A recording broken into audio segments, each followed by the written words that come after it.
안녕하십니까. 저는 황 작가입니다. 황 작가의 책 읽기, 우리는 힘든 시대를 위한 좋은 경제학이라는 책을 읽고 있습니다. 오늘은 그 5번째 장에 들어가도록 하겠습니다. 제 5장은 제목이 성장의 종말이라고 되어 있습니다.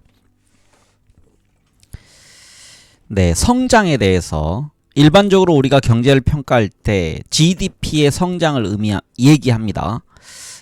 이걸 이 부부, 노벨 경제학상 수상자 부부는 어떻게 보고 있는지 함께 살펴보겠습니다. 우리 책의 257쪽부터입니다.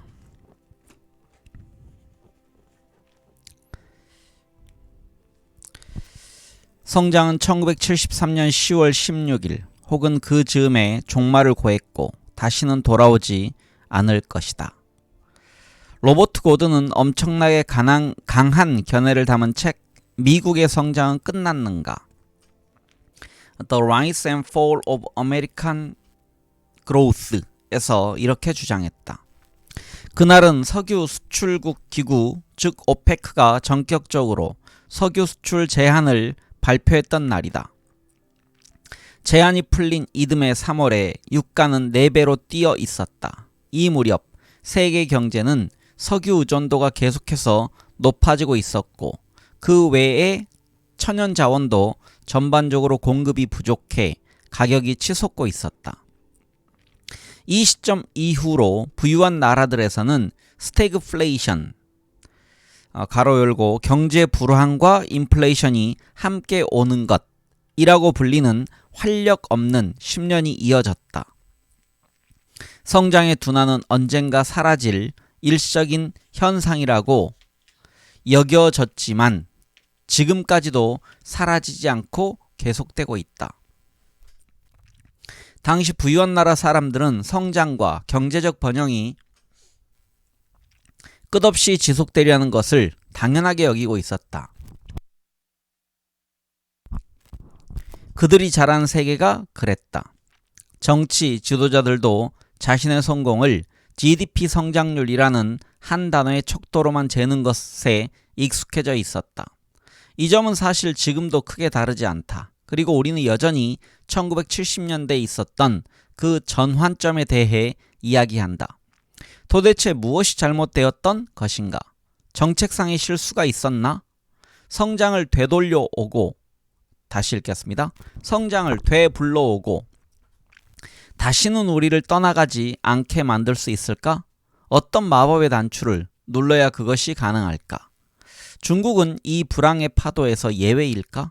경제학자들은 이러한 질문의 답을 찾느라 바빴다. 수많은 논문과 저술이 나왔고 많은 경제학자가 관련된 주제로 노벨상을 받았다.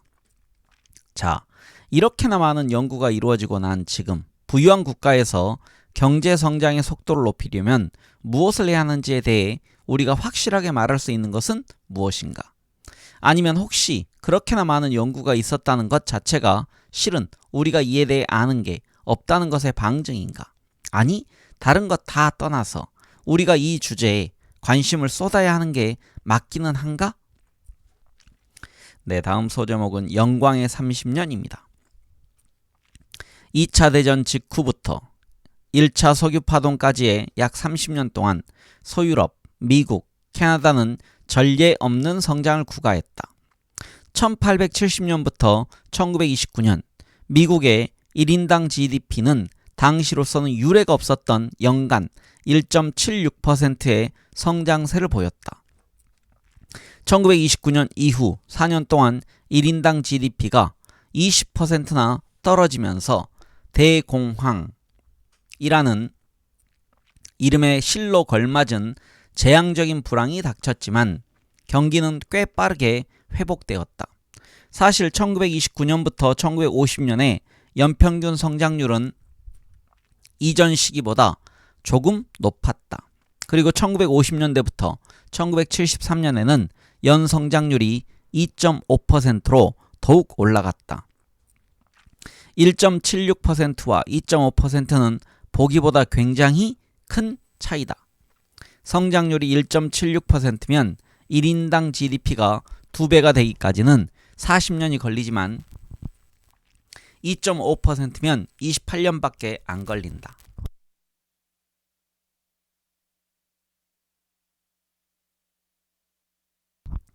유럽도 1945년 이전에는 전쟁 등으로 미국보다 곡절이 많았지만 1945년 이후에는 폭발적인 성장세를 보였다. 에스테르가 태어난 1972년 말에 프랑스의 1인당 GDP는 에스테르의 엄마 비올랭이 태어난 1942년에 4배였다. 프랑스만이 아니라 서구 유럽의 일반적인 경험이 그랬다. 1950년부터 1973년에 유럽의 1인당 GDP는 매년 3.8%씩 늘었다. 가히 영광의 30년 이라고 불릴만 했다. 경제 성장을 견인한 것은 노동 생산성의 급격한 증가였다. 노동 생산성이란 투입된 노동 시간당 산출량을 말한다. 미국에서 노동자의 생산성은 매년 2.82%씩 성장했다. 이는 25년마다 생산성이 2배가 될 수 있는 속도다. 이 시기에 1인당 노동시간은 줄어들었는데도 노동 생산성이 워낙 빠르게 증가해서 이를 상쇄하고도 남았다. 네, 중간에 설명이 있습니다. 20세기 후반부에 미국과 유럽에서 주당 노동시간은 평균 20시간이나 감소했다. 그리고 전후의 베이비 붐은 전체 인구 중 생산 가능 연령대 인구의 비중을 낮추는 효과를 가져왔다. 부모가 그때는 베이비였기 때문이다. 네, 이어가겠습니다. 무엇이 노동자의 생산성을 그렇게 높였는가? 우선 꼽아볼 수 있는 요인은 교육이다. 1880년대에 태어난 사람들은 평균적으로 7학년까지밖에 교육을 못 받았지만 1980년대에 태어난 사람들은 대학교 2학년까지 교육을 받았다. 두 번째 요인은 노동자들이 사용하는 기계와 장비가 양적 질적으로 크게 개선된 것이다. 전기와 내연기관이 생산에서 핵심적인 위치를 차지하게 된 시기가 바로 이 시기다. 다소 대담한 가정을 몇 가지 하고 나면 이 두 가지 요인이 노동 생산성 증가에 어느 정도 기여했는지를 추측해 볼 수 있다. 로버트 고든은 이 시기에 노동 생산성 증가 중 교육으로 설명되는 부분이 14%, 자본 투자의 증가, 즉 더 많은 기계와 더 좋은 기계로 설명되는 부분이 19%라고 추산했다. 노동 생산성 증가 중 이 두 요인을 제외한 나머지는 경제학자들이 측정할 수 있는 지표로 설명이 되지 않는다. 경제학자들은 조금 덜 민망하기 위해 이 나머지에도 이름을 붙였다. 그 이름은 총요소 생산, 영어로는요 Total Factor Productivity이다. 경제발전론 분야의 저명한 경제학자 로버트 솔로우는 이것을 우리의 무지를 나타내는 지표라고 표현한 바 있다. 노동 생산성 증가분 중 우리가 측정할 수 있는 요인들을 다 동원하고 나서도 여전히 설명되지 않는 부분을 총 요소 생산성의 증가라고 설명하는 것이다. 가령 지난해와 동일한 교육 수준의 노동자가 동일한 기계 및 투입 요소, 경제학에선 이를 자본이라고 말하는데 이 투입 요소를 가지고 일하는데도 올해의 시간당 산출량이 지난해보다 많아졌다는 사실을 총 요소 생산성의 증가로 설명할 수 있다. 물론 이러한 생산성 증가는 충분히 가능하다.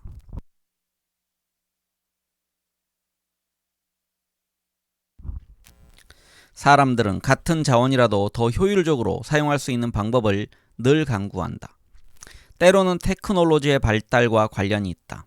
가령 컴퓨터 칩이 더 싸고 빨라져서 예전 같으면 한 팀이 필요했을 일을 이제는 비서 한두 명이 한두 시간 만에 처리하고 새로운 합금과 신소재가 발명되어 생산성을 높여주며 물을 덜 먹으면서 더 빠르게 자라는 밀 종자가 도입된다.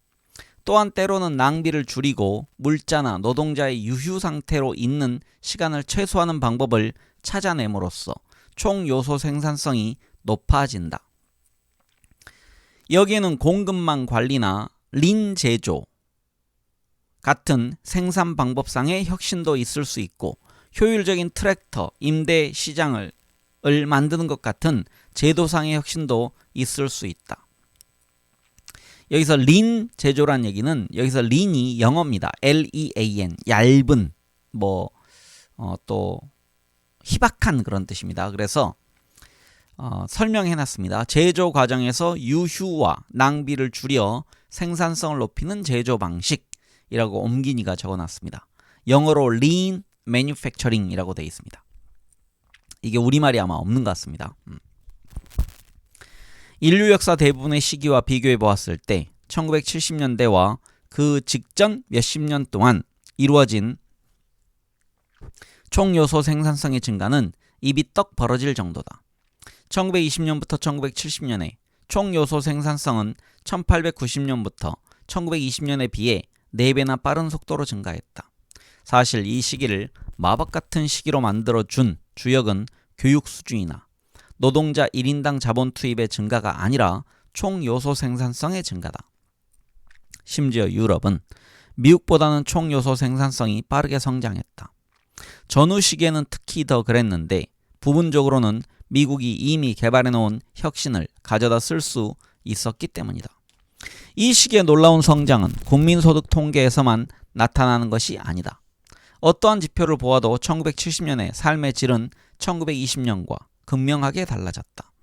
서구 사람들은 평균적으로 전보다 더 잘 먹게 되었고 겨울에 난방이 더 잘 되는 집에 살게 되었으며 여름에 더 시원하게 지낼 수 있게 되었고 더 다양한 재화를 소비할 수 있게 되었고 더 건강하게 살게 되었고 더 오래 살게 되었다.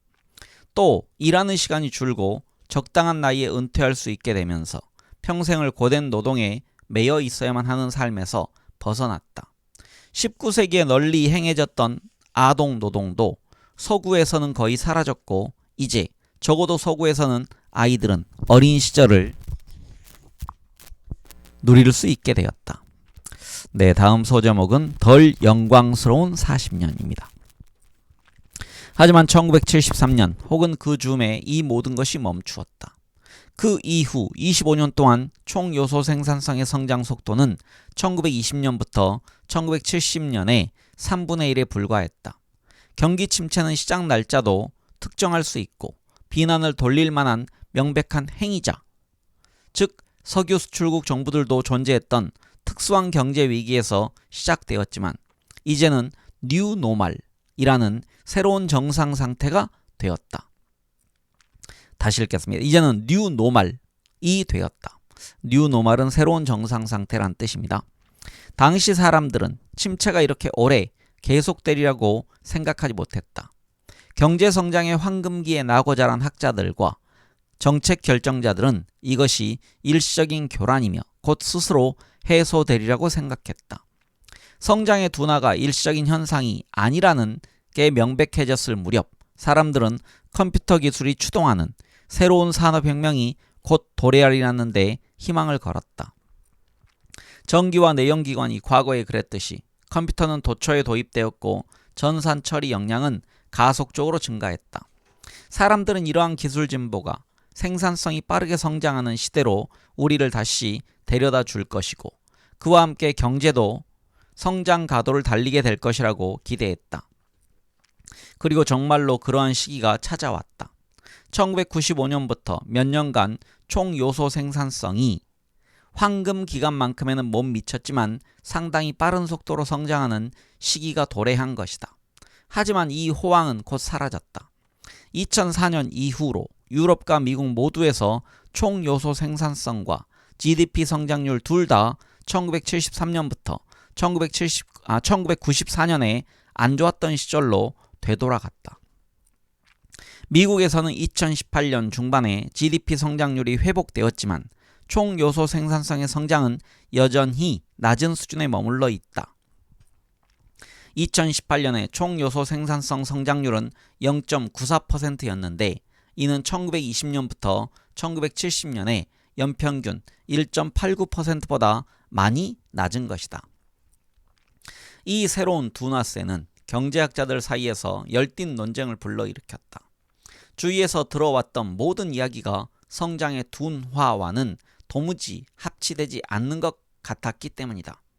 실리콘밸리는 우리가 지속적인 혁신과 교란의 세계에 살고 있다고 늘상 말했다. 개인용 컴퓨터, 스마트폰, 러닝머신 등등 혁신은 도처에 존재하는 것처럼 보였다. 이 모든 혁신이 경제성장의 징후를 전혀 보이지 않는 채로 발생하는 것이 대체 어떻게 가능한가? 논쟁의 쟁점은 두 가지였다. 첫째, 언젠가는 생산성의 고속 성장이 다시 돌아오고 지속될 것인가? 둘째, 결국 GDP도 상당 부분 추측이 개입되는 지표라는 것을 생각할 때 새로운 경제가 우리에게 가져다 준 행복과 효용을 GDP란 지표가 다 포착하지 못해서 지표상으로 놓친 부분이 있는 것은 아닌가? 네, 다음 소제목은 성장은 끝났는가? 라는 물음표가 있는 제목입니다. 첫 번째 질문을 둘러싼 논쟁의 중심에는 노스웨스턴 대학의 경제사학자 2명이 있다. 로버트 고든은 높은 성장률을 구가하는 시기가 되돌아오기는 어려울 것이라고 본다. 우리는 그를 딱 한 번 만나보았는데 상당히 내성적인 사람으로 보였다. 그러나 그의 책은 몹시 저돌적이다. 반대쪽 주자는 조엘 모키어다. 모키어는 우리와 조금 더 안면이 있는데 사람 좋고 쾌활하며 매우 외향적인 사람이다. 미래를 대체로 낙관적으로 보는 그의 성향에 딱 맞게 그의 글도 읽는 이까지 전염될 만큼 에너지가 넘친다. 사람들이 별로 듣고 싶어하지 않을 주장으로 다소 불리하게 전장에 나선 고든은 향후 25년간 경제성장률이 연 0.8%밖에 안 될 것이라고 내다보았다. 모키오와 함께 참석한 토론장에서 고든은 이렇게 말했다. 어디를 둘러보아도 정체된 상태만 보입니다. 사무실에서는 10년, 15년 전과 똑같은 데스크톱 컴퓨터에서 똑같은 소프트웨어가 돌아가고 있습니다. 소매 상점에서는 여전히 전과 동일한 방식으로 바코드를 찍고 있습니다. 진열대는 여전히 로봇이 아니라 인간이 채웁니다. 매대 뒤에서는 여전히 사람이 고기를 썰고 사람이 치즈를 자릅니다. 그는 과거와 같은 고도 성장을 일으키기에는 오늘날의 발명이 전기와 내연기관만큼 급진적이지 않다고 본다.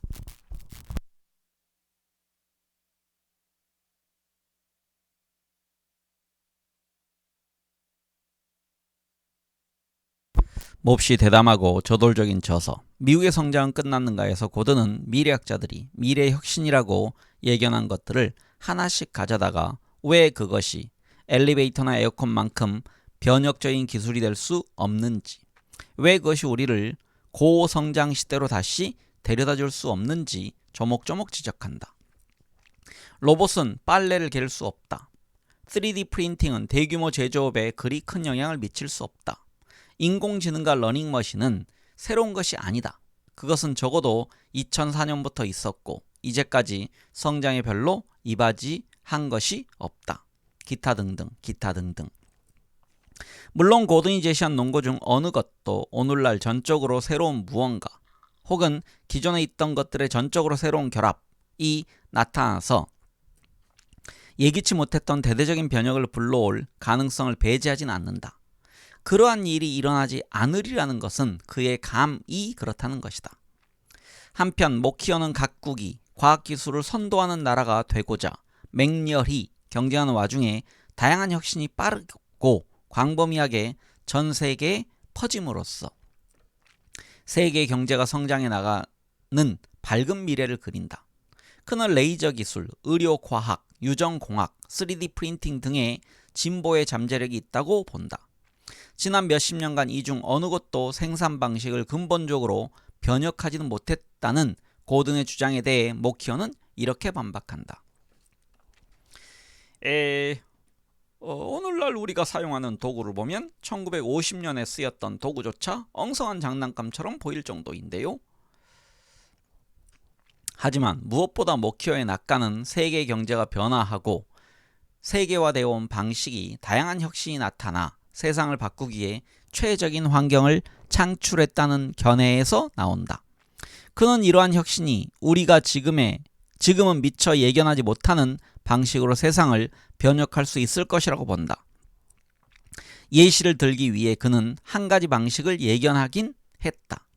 기술 혁신이 뇌의 노화 속도를 늦출 것이고 이것이 가속적인 성장을 가능케 할 하나의 여건이 되리라는 것이다. 뇌의 노화가 늦어지면 일생 중 좋은 아이디어를 생각하는 데 쓸 수 있는 시간이 더 길어질 테니 말이다. 72세 나이에도 여전히 팔팔하고 창조적으로 연구활동을 펴고 있는 모키어 본인이 그 가능성을 보여주는 좋은 사례다.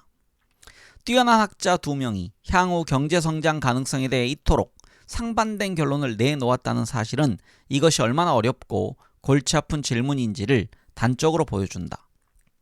경제학자들이 예측하고자 하는 그리고 대개는 실패하는 온갖 것들을 통틀어 경제성장은 특히나 적중률이 형편없는 분야다.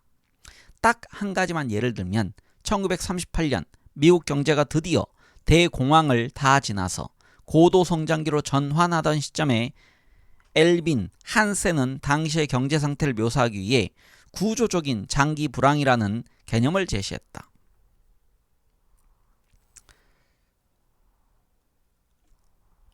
이게 영어로는요, secular stagnation이라고 되어 있습니다. 이걸 우리가 이제 원래 secular는 세속적인 그런 뜻인데 여기선 구조적인 장기 불황으로 우리말로 해석하는 것 같습니다. 한센은 결코 그저 그런 경제학자가 아니다. 하버드 교수였던 그는 거시경제학 첫 시간에 다들 배웠을 그 유명한 ISLM 모형을 발명한 사람 중 하나다. 그러나 한센도 성장의 모든 요소가 이미 다 소진되었으므로 특히 기술 진보와 인구 증가가 끝났기 때문에 미국 경제가 다시는 성장하지 못할 것이라고 전망했다. 서구에서 자란 우리 대부분은 본인이나 부모가 고성장 시기를 살았기 때문에 그것을 당연히 여기는 세대다. 하지만 로버트 고든은 더 긴 역사를 보아야 한다고 말한다. 인류 역사를 길게 보면 1970년 이후에 닥친 저성장이 예외가 아니라 1820년부터 1970년 사이에 고성장이 예외라는 것이다. 1820년대 전까지는 높은 성장률이 안정적으로 지속된다는 것이 서구에서도 완전히 생소한 개념이었다. 1500년부터 1820년에 서구의 연간 1인당 GDP는 780달러에서 1240달러로 증가하는데 고정달러 기준으로 증가했는데 이는 연평균 0.14%의 성장률에 불과하다. 그리고 1820년부터 1900년에 연평균 성장률이 1.24%로 이전 300년에 9배가 되었지만 1900년 이후에 도달하게 될 2%보다는 여전히 한참 낮았다. 향후의 성장률이 0.8% 수준에서 정해질 것이라는 고든의 추산이 맞는다면 이는 장기 추세, 즉 1700년부터 2012년에 평균치로 가고 있는 것일 뿐이다. 이것은 새로운 정상 상태가 아니라 그냥 정상 상태다. 물론 20세기에 목도했던 것과 같이 고성장이 장기간 지속되는 게 인류 역사에 없었던 일이라고 해서 앞으로도 없으란 법은 없다. 세계는 그 어느 때보다 더 부유하고 더 많이 배웠으며 혁신의 인센티브도 그 어느 때보다 강하고 혁신의 새로운 붐을 선도할 수 있을 법한 국가도 늘어나고 있다. 기술 예찬론자들이 주장하듯이 향후 몇 년 사이에 인공지능에 막대한 역량에 힘입어 4차 산업혁명이 추동하는 폭발적인 성장이 일어나는 것도 꼭 불가능한 일은 아니다. 여기서 인공지능에 대한 설명이 있습니다. 아마도 스스로 학습하면서 법원에 제출할 서면도 인간보다 잘 쓰고 농담도 인간보다 잘하는 이라고 되어 있습니다. 이런 이제 기대를 가지고 있다는 얘기입니다. 하지만 고든의 주장처럼 전기와 내연기관에 의해 인류의 생산 및 소비 역량이 도약한 것은 이례적인 도약이었을 뿐이라고 보는 견해도 얼마든지 타당하다. 이 고지대에 도달하기까지 얼마간의 시간이 걸렸고 그동안 매우 빠른 성장이 있었지만 그런 일이 반복되리라고 기대할 만한 이유는 딱히 없다. 그렇다고 또 그렇지 않으리라고 볼 만한 이유가 딱히 있는 것도 아니다. 분명하게 말할 수 있는 게 하나 있다면 우리가 이 문제의 답을 모른다는 것과 기다리면서 지켜보는 것 외에는 알아낼 방도도 없어 보인다는 것이다. 네, 다음 소제목은 꽃들의 전쟁입니다. 아비지트의 부모님은 장난감이 아이에게 별로 유익하지 않다고 생각하는 분들이셨다. 그래서 아비지트는 긴 오후를 꽃과 풀을 가지고 전쟁놀이를 하면서 보냈다. 긴 줄기에 뾰족한 끝을 한 익소라 꽃봉오리가 적군이었고 길가의 채송화가 아군이었다. 아비지트는 익소라 꽃이 채송화 보병 군단을 투석전으로 공격하고 있다고 생각했다. 부상병은 야전 의무병인 월하향이 이쑤시개로 수술했고 제스민 잎으로 붕대를 감았다.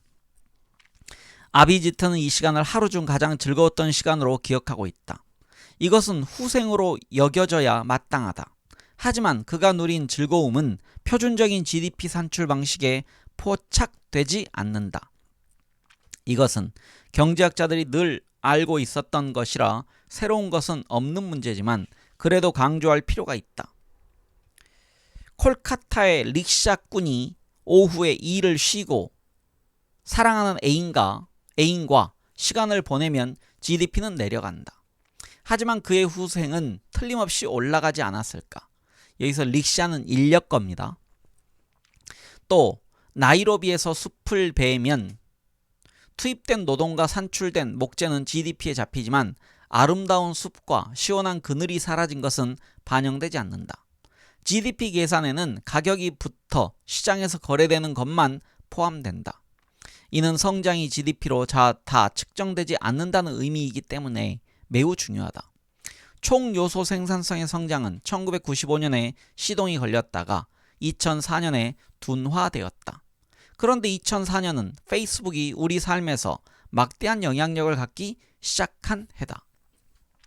그리고 2006년에는 트위터가, 2010년에는 인스타그램이 그 대열에 동참했다. 이러한 플랫폼들의 공통점은 명목 가격이 공짜이고 쉽게 사용할 수 있으며 매우 많은 사람들에게 널리 사용된다는 것이다. 현재의 GDP 계산법은 우리가 동영상을 보거나 프로필 사진을 업데이트하는 것 등의 가치를 그러한 서비스를 이용하기 위해 우리가 지불하는 가격으로 판단하는데 현재 그 가격은 제로다. 페이스북을 설립하고 운영하는 생산자 측 비용으로 잡더라도 페이스북이 후생에 기여하는 바를 막대하게 과소평가할 수 있다. 물론 다른 한편으로 방금 올린 포스팅에 사람들이 좋아요를 눌러주기를 안달복달 기다리는 게 전혀 즐겁지 않지만 친구들이 모두 페이스북에 있으니 어쩔 수 없이 페이스북을 하는 사람이 많다면 이 경우 마이너스 효용이 발생하므로 GDP가 후생을 실제보다 과장하고 있을 수도 있다. 어느 쪽이든 페이스북을 운영하는 데 들어가는 비용, 이것이 GDP에 잡히는 부분이다. 다시 읽겠습니다. 중간에 설명이 있는 걸 제가 이어 읽으려 했는데 실패했습니다. 어느 쪽이든 페이스북을 운영하는 데 들어가는 비용은 그것이 일으키는 후생 혹은 마이너스 후생과 별로 관련이 없다. 측정된 생산성의 성장이 둔화를 보이기 시작한 시절이 소셜미디어가 폭발적으로 성장하기 시작한 시점이기도 하다는 것은 한 가지 문제를 제기한다. 바로 여기에서 GDP에 잡힌 것과 잡혀야 마땅한 것 사이에 격차가 벌어졌을 가능성을 충분히 생각해봄직하기 때문이다. 혹시 진정한 후생의 증가라는 면에서는 소셜미디어로 인해 생산성이 성장했는데도 GDP 통계가 이 부분을 통째로 놓치고 있는 것은 아닐까? 로버트 고든은 이러한 가능성을 일축한다. 그는 오히려 페이스북을 생산성의 둔화에 일조한 요인이라고 보는 편이다. 너무 많은 사람이 업무 중에 상태 업데이트를 하는데 시간을 허비한다는 것이다. 하지만 이것은 논점에서 빗나간 이야기다. 사람들이 전보다 더 행복하다면 그들이 무가치한 일에 시간을 쓰는 것이라는 가치 판단을 우리가 함부로 내릴 수 없고, 그 행복이 후생의 계산에 들어가지 말아야 한다고 판단해야 할 이유도 없다. 네, 다음 소제목은 무한한 기쁨입니다. 소셜미디어의 가치가 계산에서 누락되었을 가능성을 감안하면 부유한 국가들에서 수치상으로 생산성의 성장이 둔화된 것을 다 설명할 수 있을까? 이것을 확인하기는 쉽지 않다. 소셜미디어 같은 공짜 서비스에 어떻게 가치를 매겨야 할지 불분명하기 때문이다. 하지만 사람들이 소셜미디어에 지불할 용의가 있을 법한 금액이 얼마인지를 추산해 볼 수는 있다. 이를테면 사람들이 인터넷에 들이는 시간을 그들이 인터넷 서비스에 부여하는 가치의 대용지표로 삼아 가치를 추산해 보려는 시도들이 있었다. 사람들이 그 시간에 인터넷을 하지 않았더라면 이 일을 해서 돈을 벌 수 있으리라는 것을 전제로 인터넷 사용의 기회비용을 계산하는 것이다. 이렇게 계산해보면 평균적으로 미국인이 인터넷에서 얻는 가치는 2004년 연간 $3,000에서 2015년에 연간 $3,900로 증가했다. 이것을 2015년의 GDP에 추가하면 그 해에 잃어버린 산출 3조 달러 중 3분의 1이 설명된다. 네, 설명을 읽겠습니다. 2004년 이후에 성장률이 둔화되지 않았더라면 달성되었을 GDP와의 차이인 3조 달러의 3분의 1이 설명된다. 이 추산법의 한 가지 문제점은 사람들이 인터넷에 시간을 쓰지 않는다면 그 시간만큼 이 일을 더해서 소득을 올릴 수 있으리라고 가정한 것이다. 그런데 9시 출근, 5시 퇴근인 직장인들은 대부분 그것이 가능하지 않다. 인터넷에 시간을 쓰지 않는다면 그 시간만큼 일을 하는 게 아니라 즐길 만한 아니면 시간을 때울 만한 다른 여가 활동을 찾아야 한다. 인터넷에 시간을 쓴다는 것은 친구나 가족과 시간을 보내거나 책을 읽는 것보다 인터넷 하는 것을 더 좋아한다는 의미일 뿐이다. 딱히 사교성이 있지도 않고 책도 좋아하지 않는 사람이라면 그러한 활동 대신 인터넷을 선택했다고 해서 인터넷이 그에게 엄청나게 후생을 가져다 준다고 판단하기는 어렵다. 적어도 $3,900보다는 가치가 훨씬 적을 것이다. 반대의 문제도 있다. 인터넷 없는 삶은 상상도 못하는 어떤 사람이 있어서 매일 아침 반드시 트위터에 1시간을 써야 한다고 생각해보자. 그 시간은 그에게 거의 무한한 기쁨을 준다. 하지만 1시간이 끝날 때쯤이면 모든 적은 다 무찔렀고 기발한 언어 유희와 반짝이는 문장도 다 지나가 버려서 그 다음 1시간은 지루하고 밋밋하게 느껴진다. 그래서 그는 2시간만 트위터를 하고 멈춘다. 한편 바빠서 반쯤 잊고 사는 친구들과 잊고 사는 게 나을 것 같은 친구들의 포스팅에 건성으로 좋아요를 누르거나 댓글을 달면서 매일 페이스북에 2시간을 쓰는 사람이 있다고 해보자. 통계에는 두 사람이 동일하게 잡힌다. 즉, 둘 다 인터넷을 2시간 사용했다. 하지만 이 둘의 인터넷 사용은 명백하게 다르고 그것을 동일하게 취급하면 인터넷의 가치를 매우 과소평가하게 될 수 있다. 이 계산법이 인터넷의 가치를 매우 과대 계상하거나 매우 과소 계상할 수 있다는 점을 인지하고서 학자들은 인터넷이 소비자에게 갖는 가치를 측정하는 또 다른 방법들을 고안했다. 그중 하나가 무작위로 선정한 사용자들에게 페이스북, 더 일반적으로 소셜미디어를 일정 기간 끊게 한 뒤 그들의 후생 변화를 다른 이들과 비교해보는 것이다. 물론 당사자들의 동의를 받고 진행한다.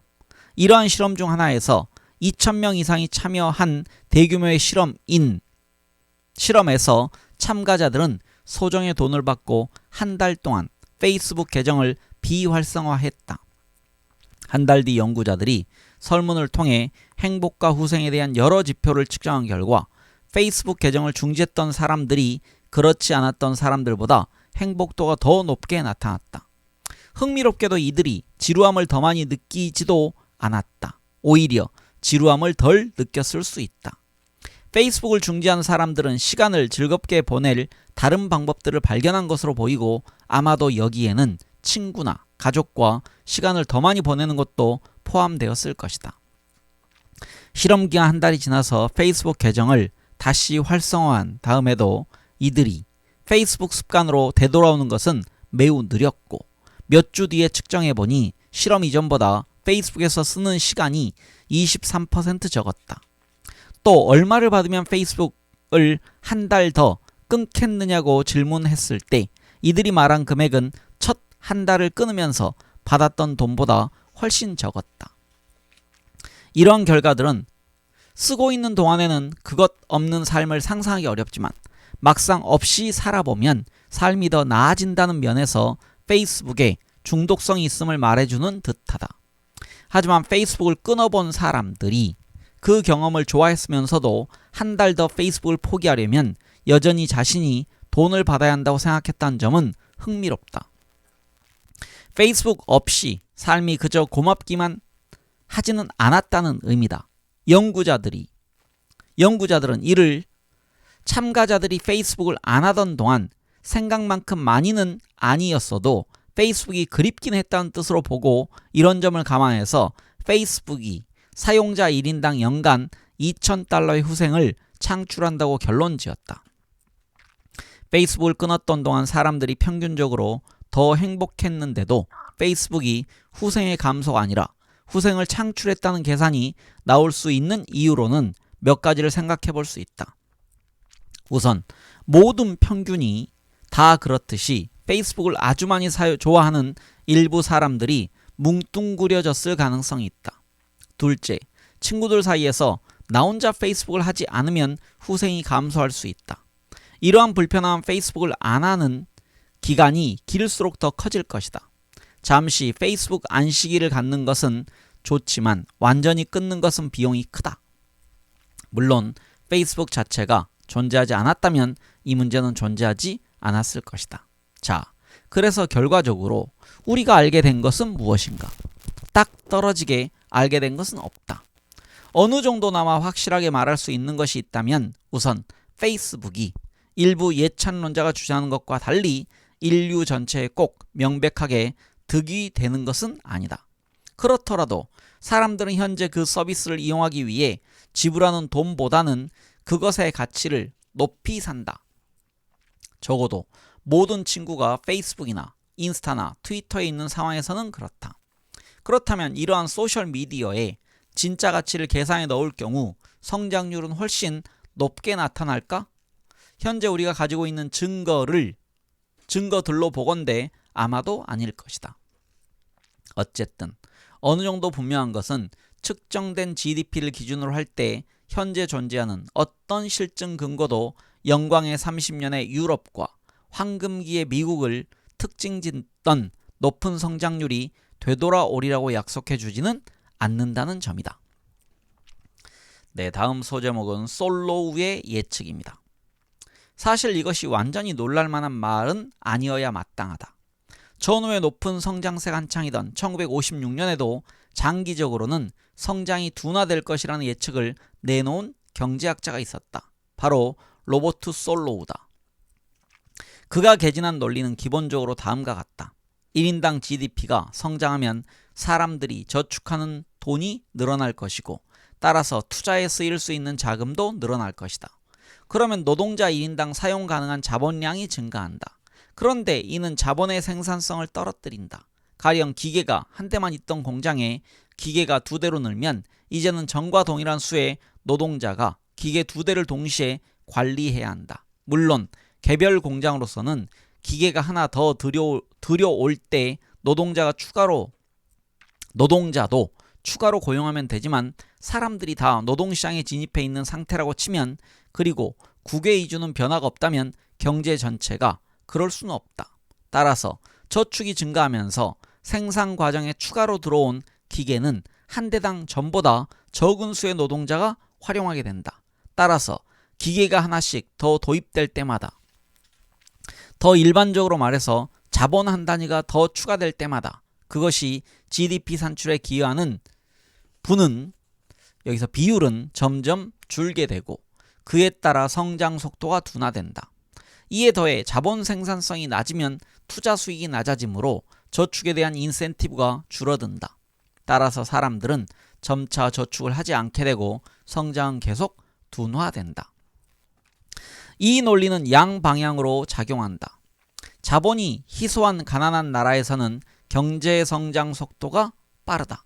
추가로 투자되는 자본의 생산성이 매우 높기 때문이다. 반면 자본이 풍부한 부유한 나라에서는 경제 성장의 속도가 느리다. 추가로 투자되는 자본의 생산성이 더 낮기 때문이다.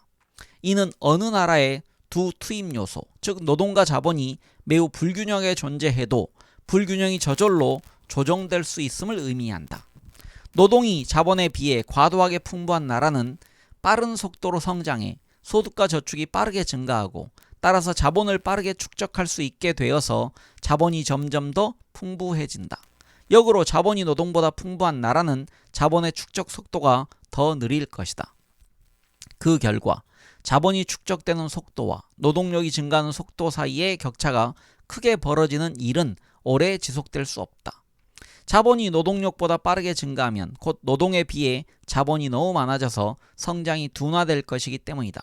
따라서 단기적으로는 불균등이 존재할 수 있지만 장기적으로는 자연스럽게 모든 경제가 자본과 노동이 대략 동일한 속도로 성장하는 균형 성장 경로로 향해 가려는 경향을 보인다. 네, 중간에 설명이 좀 있습니다. 오늘날 미국에서 GDP 중 노동자들에게 가는 몫이 떨어지고 있는 데서 이러한 불균형을 볼 수 있다라고 되어 있습니다. 비슷한 이유로 균형 성장 경로에서는 인적 자본, 즉 숙련과 역량의 형태로 노동자에게 체화되어 있는 자본도 같은 속도로 성장한다. 그리고 노동, 자본, 인적 자본이 모두 같은 속도로 성장한다면 GDP 또 그와 동일한 속도로 성장하게 된다. 결국 GDP란 노동, 자본, 숙련의 산물이다. 자, 이제 여기서 유효 노동력의 증가가 과거의 출산율과 현재 일할 의사가 있는 사람 수에 의해 결정된다고 할 때 솔로우는 이 두 요인 모두 경제학보다는 인구학에, 따라서 그 나라의 경제 상황이나 경제 정책보다는 역사와 문화에 더 크게 좌우된다고 보았다. 물론 총 요소 생산성의 증가도 유효 노동력을 증가시킬 수 있는데 가령 기술 발전 덕분에 노동자의 생산성이 매우 높아져서 이제 한 사람이 두 사람 몫을 하게 되었을 경우 솔로우는 기술 변화도 그 나라의 현재 경제 상황이나 경제 정책과는 관련이 없다고 가정했다. 즉 유효 노동력의 성장률이 사실상 경제나 경제학의 영역 외부에 놓여 있는 문제라고 보았다. 그래서 솔로우는 이것을 자연성장률이라고 불렀는데 그의 이론에 따르면 장기적으로 GDP의 성장은 유효 노동의 성장과 같은 속도로, 즉 자연성장률과 동일한 속도로 이루어져야 한다. 솔로우의 이론은 여러 가지 함의를 가진다. 첫째, 대대적인 변혁에 뒤이어 고성장이 있을 수 있지만 그 단계를 지나 경제가 다시 균형 성장 경로에 도달하면 성장은 둔화된다. 이 예측은 1973년 이후의 유럽 상황과 잘 부합한다. 전쟁으로 파괴된 직후에는 자본이 희소해서 빠르게 따라잡을 여지가 많았지만 따라잡기 성장의 시대는 1973년에 끝났다. 미국의 경우에는 전후에 솔로우가 상정한 투자주도 성장은 명백하게 둔화되었지만 편리하게도 총요소 생산성의 성장이 1973년까지 그 자리를 메워주었다. 하지만 1973년 이후로는 미국에서도 성장이 둔화되었다. 그때 이래로 서구 사회 전반에서 이자율이 계속 떨어졌는데 이것은 자본이 이미 풍부하게 축적되었음을 반영한다고 볼 수 있고 이는 솔로우 모델이 예측하는 바와 정확하게 부합한다. 다음 소제목은 수렴? 네, 수렴이라는 말의 물음표가 붙어 있습니다. 솔로우의 이론이 갖는 두 번째 그리고 아마도 가장 놀라운 함의는 경제학자들이 수렴, 영어로는 컨버전스입니다. 우리가 그 수학 시간에 수렴과 발산 배웠을 때 그 수렴입니다. 수렴 가설이라고 부르는 것이다. 자본이 희소하고 노동이 풍부한 나라들, 가령 가장 가난한 나라들은 아직 균형 성장 경로에 도달하지 않았으므로 자본이 풍부한 나라에 비해 빠른 속도로 성장할 것이다. 이 나라들은 노동과 자본 사이의 불균형을 개선해서 더 성장할 여지가 있다. 그 결과 시간이 지남에 따라 국가들 사이에서 노동자 1인당 GDP의 차이는 줄어들게 된다. 즉 다른 조건이 모두 동일하다면 가난한 나라들은 점차 부유한 나라들을 따라잡을 것이다. 정작 솔로우 본인은 이렇게 전망하는 것을 매우 조심스러워했다. 어느 나라가 노동이 많고 자본이 매우 적다면 생계 유지가 충분할 정도의 임금에서 고용이 가능한 사람의 비중이 전체 가용 노동력의 극히 일부에 불과할 것이어서 풍부한 노동력의 이점을 누릴 수 없다. 따라서 수렴이 일어난다 해도 매우 느리게 일어날 것이다. 솔로우의 조심스러운 경고에도 불구하고 가난한 나라가 부유한 나라를 따라잡아 가면서 극심한 빈곤 상태로부터 비교적 풍요로운 상태로 질서 있게 이행하고 그 다음에는 균형 성장의 낙원에 도달한다는 비전, 그리고 전 세계적으로 생활 수준이 비슷하게, 즉 높은 수준으로 수렴할 것이라는 약속은 자본주의에서의 진보에 대해 너무나 안심이 되는 서사를 제공했다. 그 바람에 이 모델이 현실과 부합하지 않는다는 것을 경제학자들이 깨닫기 시작하기까지는 30년이 걸렸다. 우선 가난한 나라들이 부유한 나라들보다 대체로 더 빠르게 성장한다는 것은 사실이 아니다. 1960년 시점의 1인당 GDP와 그 이후의 성장률 사이의 상관관계는 거의 제로다. 물론 전후에 서구 유럽이 미국을 따라잡긴 했지만 사실 이 두 경우의 차이는 솔로우의 이론으로 설명할 수 있다. 솔로우의 모델이 실제로 이야기하고 있는 것은 다른 조건은 동일한 나라들 사이에서 수렴이 발생하리라는 것이다. 서구 유럽과 미국은 많은 면에서 매우 비슷하므로 유럽이 미국을 따라잡고 수렴할 수 있었을 것이다. 그렇지 않을 경우 가령 어떤 나라가 다른 나라보다 더 검약적인 습성이 있어서 산출된 것 중 더 많은 부분을 투자할 경우 이 나라는 장기적으로 더 부유해진다. 또한 자연 성장률에 도달하기 전까지의 기간 동안 똑같이 가난하게 출발해도 투자를 더 많이 하는 나라는 더 빠르게 성장할 것이다. 그렇다면 부족한 투자가 개도국이 서구 유럽이나 미국과 차이를 보이게 된 주요 원인일까? 뒤에서 보겠지만 답은 아니오인 것이다. 다시 읽겠습니다. 답은 아니오인 것 같다. 네, 다음 소제목은 성장은 그냥 일어난다 입니다. 솔로우 모델의 세 번째 그리고 가장 급진적인 예측은 균형 성장에 도달하고 나면 부유한 나라들 사이에서는 1인당 GDP 성장률이 그리 차이가 나지 않으리라는 것이다. 솔로우의 세계에서는 1인당 GDP 성장률의 차이가 기본적으로 총 요소 생산성 성장률의 차이에서 나오는데 솔로우는 적어도 부유한 나라들 사이에서는 총 요소 생산성 성장률이 대체로 비슷해져야 한다고 생각했다.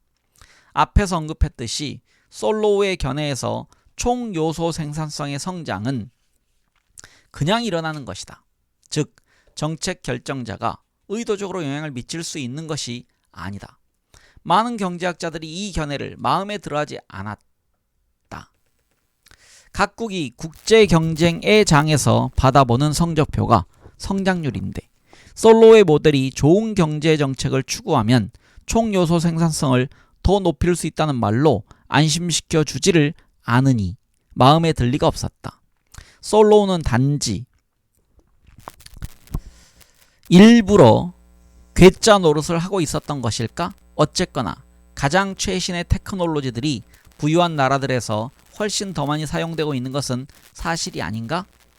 이러한 반응, 즉 정책을 통해 균형 성장률에 영향을 미치기 어렵다는 개념에 대한 반발은 충분히 나올 법한 반응이었을 것이다.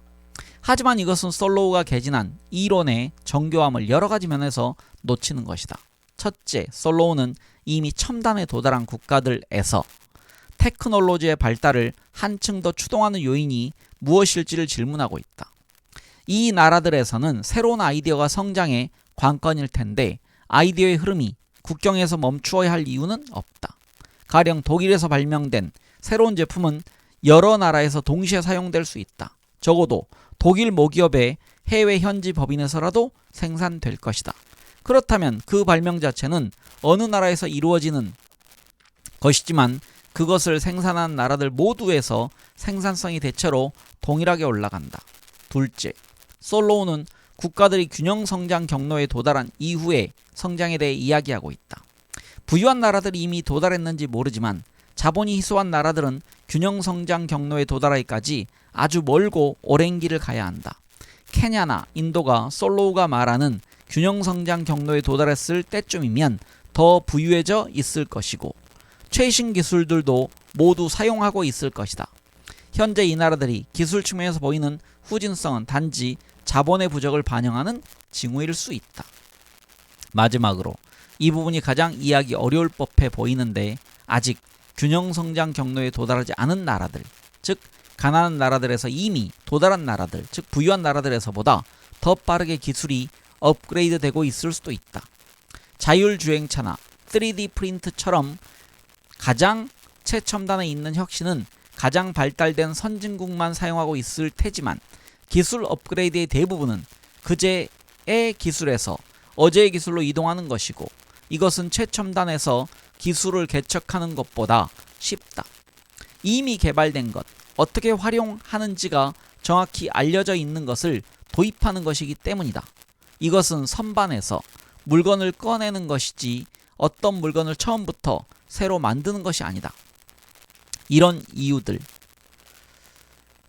솔로우는 국가들 사이의 균형 성장률이 왜 차이를 보이는지는 각국의 운이라고 보기로 했다. 즉 솔로우는 우리나라의 어느 나라에서 총 요소 생산성이 향상되는 속도는 해당 국가가 가진 정책 체계의 속성이나 문화제도적 요인 등과는 상관없고 우리로서는 파악하기 어려운 신비로운 요인들에 의해 결정된다고 가정했다. 이것은 자본의 축적이 성장에서 수행하던 역할을 거의 다 해서 자본 투자의 수익률이 충분히 낮아진 다음에는 장기적으로 성장을 촉진하기 위해 우리가 무엇을 할 수 있는지에 대해 솔로우의 모델이 알려주는 바가 별로 없다는 뜻이다. 경제학자들은 솔로우의 모델을 외생적 성장 모델이라고 부른다. 여기서 외생적이라는 말은 외부에서 주어진 요인에 의해 추동된다는 의미이고 이는 장기 성장률과 관련해서 우리가 개입할 수 있는 것이 없음을 인정하는 것이다. 요컨대 솔로우에 따르면 성장은 우리가 영향을 미칠 수 있는 범위 내에 존재하는 문제가 아니다. 네, 상당히 어려운 얘기들이 나왔습니다. 총 요소 생산, 총 유효 노동 이런 얘기가 나와서요. 상당히 어려운데 경제학이 이렇게 학문 본연의 용어들로 가면 어려워집니다. 지금 경제 성장에 관련된 얘기를 하고 있습니다. 주제를 우리가 잊지 말고 다음 시간에 이어가겠습니다. 모두 편안한 하루 보내시기 바랍니다. 감사합니다.